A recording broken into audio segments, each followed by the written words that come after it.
All right, hey everybody, it's SeanDo, and as you've noticed, I'm not on the go like many of you. I'm working from home, but I wanted to take time out of our busy schedules and talk to some of the people who are active in our community and see what they're doing. And today I have someone who is so involved and is doing some amazing things. I wanted to talk to him, Ryan Aznar. Welcome, Ryan. Hey Sean, it's really great to be here. Thank you so much for having me. Yeah, well, I thank you for being here. I'm really, really excited to have you on the show because you're someone whose opinion I really respect. And I wanted to talk to you about something that I don't talk about enough. And it's very timely that we have the conversation now because it's June. And June is LGBTQ Pride Month. And I wanted to talk to you about that and get your insights in it. And I guess just start from the basics and tell me about Pride Month and what it means. Yeah, sure. So Pride Month is a really great celebration, and in popular media, you can see all these really great colors, all these great floats. But as you mentioned, we really need to go back to the basics so we understand why we're celebrating. So the reason why June is historically Pride Month is because at least in the US, we commemorate the Stonewall riots or the Stonewall protests. Mm-hmm. And these were demonstrations by the LGBT community in response to police raids at the Stonewall Inn in late June of 1969. So it's not too far away. It's still on the minds of of our older generation, but it's there's been a lot of great improvements and a lot of great progressions that the U.S. has made in terms of LGBT rights. So there's two individuals that I really want to call out, and it's Marsha P. Johnson and Silveria Rivera. Mm-hmm. They are Black, Latinx, trans, and drag queens. So these are representative of the LGBT community, and they were able to start a catalyst that we still feel in this day and age. Right. And as someone who was born in 1969, I appreciate you saying that it wasn't that long ago that this happened. What are organizations or what can organizations do to show support for Pride Month? So a lot of organizations kind of do support in terms of sponsorships or community engagements. At least here at Citrix, we have what's called employee resource groups, and I happen to co-lead our Raleigh Pride Alliance. Mm-hmm. And just from a global perspective, Citrix has many ERGs, and we have Pride Alliances all across the globe. We have 3 in the United States. We have Raleigh, Fort Lauderdale, and Santa Clara.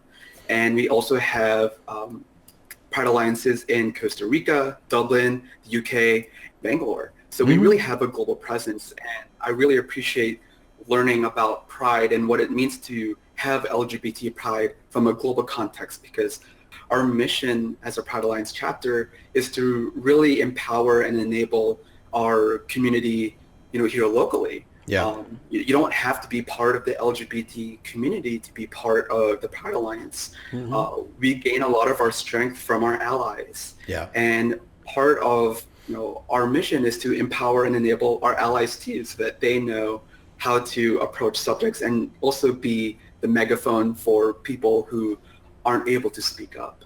And what are some of those activities that the Pride Alliance does? And I know this year's different, obviously, with COVID-19, but what are some of those activities that we might see? Yeah. So externally, Citrix and the Pride Alliances do a lot of sponsorships for local Pride festivals. Here in Raleigh, we have the Raleigh Pride Festival and also Durham Pride. Costa Rica, they actually just legalized same-sex marriage on May 26th of 2020. So this was less than a month ago. Mm-hmm. And the Pride Alliance over there has done a lot of great and well-deserved celebrations with their local community there. Yeah. In Bangalore, the Pride Alliance over there is a member of RISE, which is Reimagining Inclusion for Social Equity. Okay. So the Pride Alliance over there, they work with their members to also broadcast Citrix's message and also empower the allies and LGBT community that is out in India. And Ryan, now what if we have viewers out there whose organizations, unlike Citrix, they don't have a Citrix Pride Alliance? What can I as an individual do to support my LGBTQ community and Pride awareness? Yeah, that's a really great question, Sean. So kind of what I say is when you're at a loss for where to start is start with your community.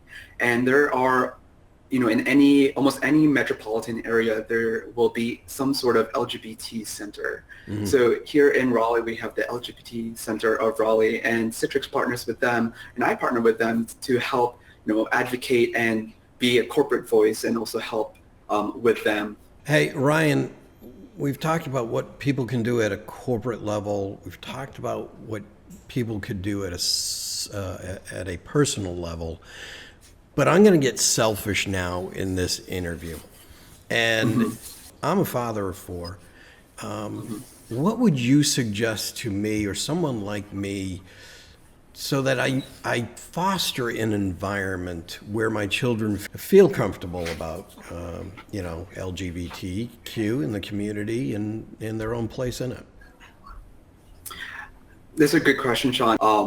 Reaching out to a local LGBT center is a great resource just to, get started, right? I'd like to share this experience with people,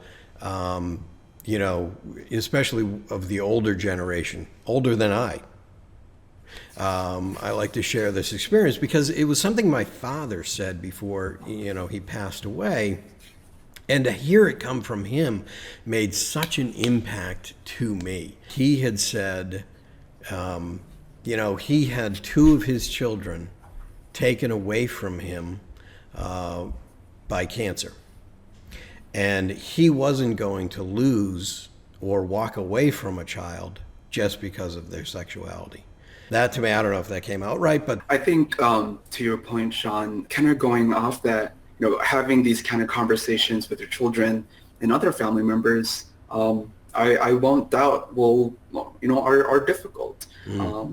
Common for many LGBT in the community is coming out. And one of the most important individuals or people that an LGBT person comes out to are their parents or their right. family. Mm-hmm. And in order to address, how can you create a safe space so that your kids and your family are able to come to you when you need help? The progress can never happen fast enough. But Ryan, man, I really appreciate your time today and talking to me about a subject that isn't always comfortable for people to talk about.